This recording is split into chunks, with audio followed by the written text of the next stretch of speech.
¿Sabes diferenciar una cianosis central de una periférica? ¿Conoces cómo se diferencia la cianosis respiratoria de la cardíaca? ¿Y cuáles son las causas más frecuentes que la provocan?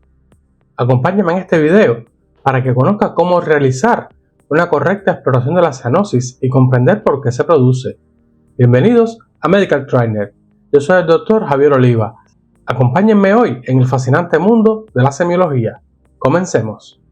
El término cianosis proviene del griego cyanos, que significa azul, y se define como cianosis a la coloración azulada violácea de la piel, mucosas y órganos. Esto puede deberse al profundo aumento de la hemoglobina reducida y que ésta se encuentra en la sangre por encima de 5 gramos por cada 100 mililitros de sangre, o también por la existencia de otros derivados estables de la hemoglobina, como son la metahemoglobina y la sulfohemoglobina. Establecemos entonces que no podrá aparecer cianosis en aquellas personas que tengan menos de 5 gramos de hemoglobina reducida por cada 100 mililitros de sangre, en el caso de que esta sea la causa, ya que se derivan dos tipos fundamentales según su fisiopatología. Las cianosis producidas por acumulación de más de 5 gramos de hemoglobina reducida por cada 100 mililitros de sangre y las producidas por la presencia en la sangre de un derivado estable de la hemoglobina, siendo estas las conocidas como cianosis tóxicas. Las cianosis producidas por hemoglobina reducida pueden manifestarse por distintos mecanismos. Veamos primero la cianosis en la que la sangre permanece en los tejidos más tiempo del que normalmente debe estar. Esto motiva un intercambio de oxígeno de la sangre a los tejidos y de anhídrico carbónico de los tejidos a la sangre, y al esto producirse por un tiempo mayor que el normal, produce un aumento de la concentración de hemoglobina reducida en esa sangre capilar y se eleva por encima de los 5 gramos. Recordemos que esta es la cifra umbral de cianosis. Si no se alcanzan los 5 gramos por cada 100 mililitros de sangre, no se evidencia la cianosis. Cuando la cianosis se produce por una mayor permanencia de la sangre en los tejidos, se conoce como cianosis periférica. Esta se produce principalmente por el estancamiento de la sangre en los tejidos y puede ser secundaria a una causa general, como la insuficiencia cardíaca, sobre todo en la insuficiencia cardíaca ventricular derecha, por una disminución de la fuerza contráctil del corazón, o secundaria a una causa local, como la oclusión de uno o varios troncos venosos, o un deficiente drenaje de la circulación venosa por procesos inflamatorios o tumorales, ya sean estos intrínsecos del árbol vascular o que provoquen una compresión extrínseca. Un ejemplo sería la aparición de cianosis en un dedo por la compresión de un anillo, la cual impide el retorno venoso, elevando la hemoglobina reducida, desapareciendo esta en el momento en que se libera el dedo del anillo. También se puede producir por la normal distribución de la sangre en las extremidades, con una disminución del aporte de sangre arterial y del reflujo venoso, pudiendo aparecer en lesiones vasculares traumáticas. Si quieres conocer cómo realizar la anastomosis de estructuras vasculares, aquí te dejo un video sobre ese tema.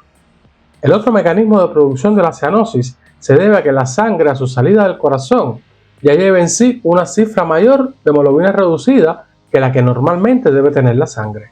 Esta sangre, al llegar a los tejidos y producirse el paso del anhídrico carbónico a ella, aunque sea en un porcentaje y tiempo normal, al encontrarse ya elevada la hemoglobina reducida y sumarse la que se produce normalmente, esta superará los 5 gramos de hemoglobina por 100 mililitros de sangre, haciéndose evidente entonces la cianosis. Este tipo de cianosis, que se debe a que la sangre sale ya alterada en su composición química del corazón izquierdo, se le llama cianosis central. Los mecanismos que provocan que la hemoglobina reducida salga ya del ventrículo izquierdo con cifras mayores a lo normales son principalmente dos: los pulmonares y los circulatorios. Los mecanismos pulmonares son aquellos debidos a un déficit de oxígeno de la sangre en los pulmones, y esto puede deberse a un déficit de oxígeno en el aire inspirado, aunque el sistema respiratorio se encuentre sin ninguna alteración. Esto lo veremos en grandes alturas o profundidades, también en ambientes enrevesados, como son los submarinos, los túneles y las minas. Cuando la tensión de oxígeno en el aire inspirado es normal, pero existe una mala condición del sistema respiratorio, ocasionada porque al alveolo no llega suficiente cantidad de aire inspirado y no se renueva la suficiente cantidad de aire alveolar, ya que hizo un intercambio gaseoso con la sangre, existiendo entonces una mala difusión del oxígeno del alveolo al capilar, encontrándose este cuadro en las grandes condensaciones pulmonares o en la fibrosis pulmonar. En los mecanismos circulatorios encontramos un cortocircuito entre las cavidades derecha e izquierda del corazón, siendo las afecciones cardíacas congénitas las principales causas. También tenemos los casos en los que coinciden los dos mecanismos anteriores. Esto ocurre, por ejemplo, en la insuficiencia cardíaca, en donde el éxtasis de la circulación periférica se añade a una mayor concentración de hemoglobina reducida a la salida de la sangre del ventrículo izquierdo, debido a una mala oxigenación pulmonar. Este tipo de cianosis se conoce como cianosis mixta.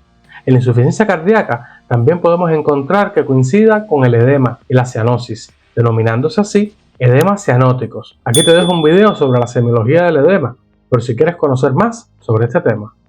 Las cianosis tóxicas, recordemos que son las producidas por la presencia de un derivado estable de hemoglobina, es en donde la presencia de la metahemoglobina o la sulfohemoglobina dificultan la oxigenación sanguínea en el pulmón, ya que estos derivados de la hemoglobina no son fácilmente disociables, habiendo perdido su afinidad por el oxígeno, caracterizándose por una coloración azulada plomiza. Se hace evidente la cianosis en estos casos cuando la metahemoglobina alcanza en sangre el 20% de la hemoglobina total.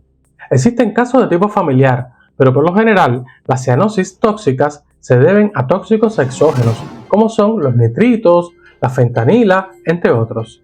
Estos penetran por ingestión, inhalación o a través de la piel. Para demostrar estos cuerpos en sangre se realiza un estudio de espectroscopía. Veamos ahora cómo debemos explorar y describir la cianosis. De acuerdo a la intensidad, la cianosis puede ser ligera o intensa y su coloración varía desde un azul apenas perceptible a un azul oscuro casi negro.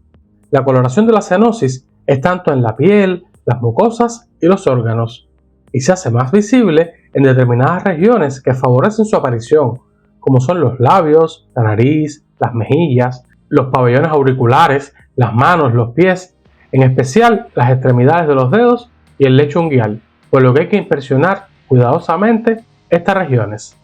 En las regiones distales se hace más visible el color azulado por estar a una mayor distancia del corazón y porque su epidermis es más fina y su dermis más vascularizada. Cuando en el curso de una cirugía se encuentran las vísceras cianóticas, denuncia esto la existencia de algún accidente en la inducción anestésica, como es el síncope respiratorio, sobre todo si no existe una intubación traqueal. Y en casos localizados, como los accidentes vasculares mesentéricos, se evidencia el segmento que presenta la afección vascular. Aquí te dejo un video sobre los principios a tener en cuenta a la hora de realizar una anastomosis intestinal.